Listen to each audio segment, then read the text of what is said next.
Today we're going to paint the second grape lesson picture, and I pulled off the original off of Pexels. I love that site for just additional creative pictures to paint from.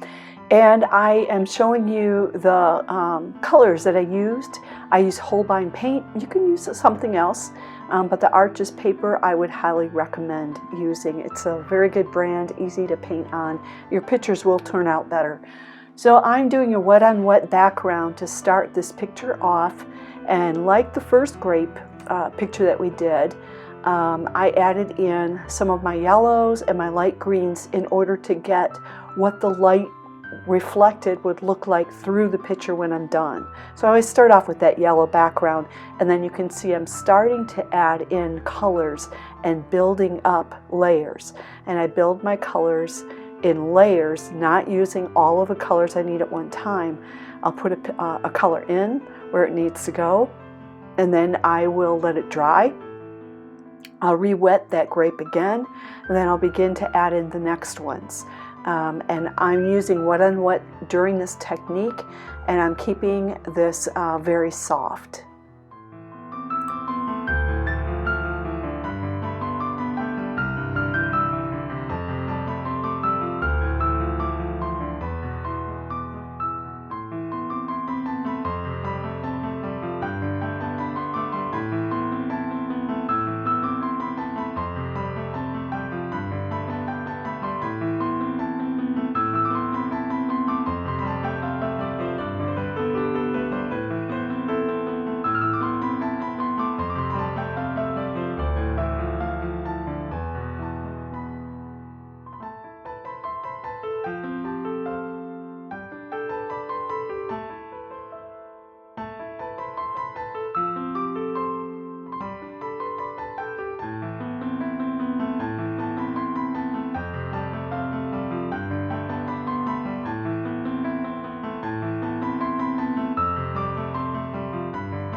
You can see I've really built these colors up from the bottom up, adding in my light yellows and greens and then building it up. And like this one I'm painting right now, I love that vibrancy of the red, the pink, and the orange that'll come through.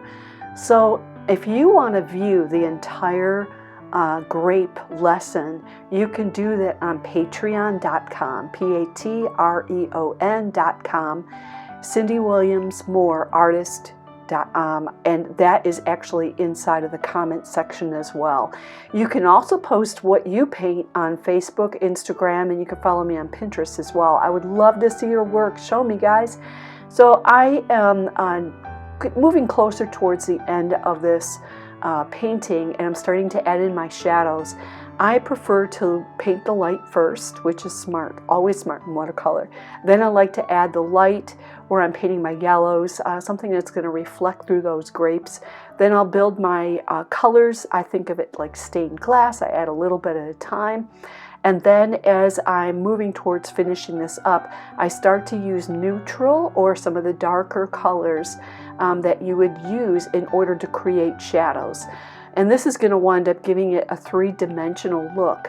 And don't be afraid to make mistakes. Try, try, try. You can also see on the bottom middle section of this painting, I put a tiny bit of salt down when I painted that background.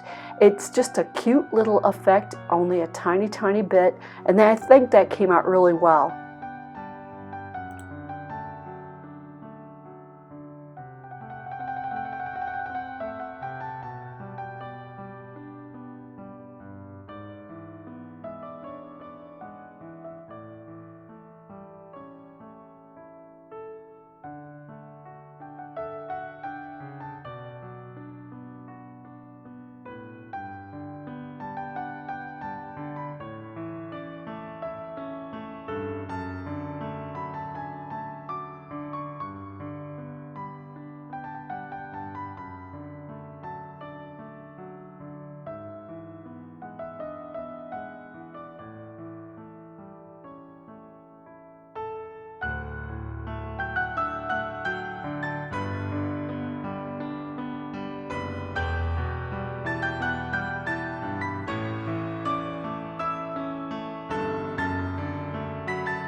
If you've enjoyed watching this video lesson, please hit subscribe so you can follow me, and I release new videos, easier ones on Monday. Thursdays are more detailed ones like this.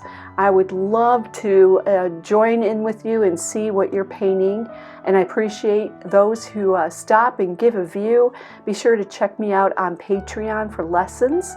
And I look forward to seeing you guys the next time. You're just going to see me finish up details, tiny, tiny details, and I'm going to show you the final picture so you can get a close-up on that. You guys have a great day. We'll talk soon.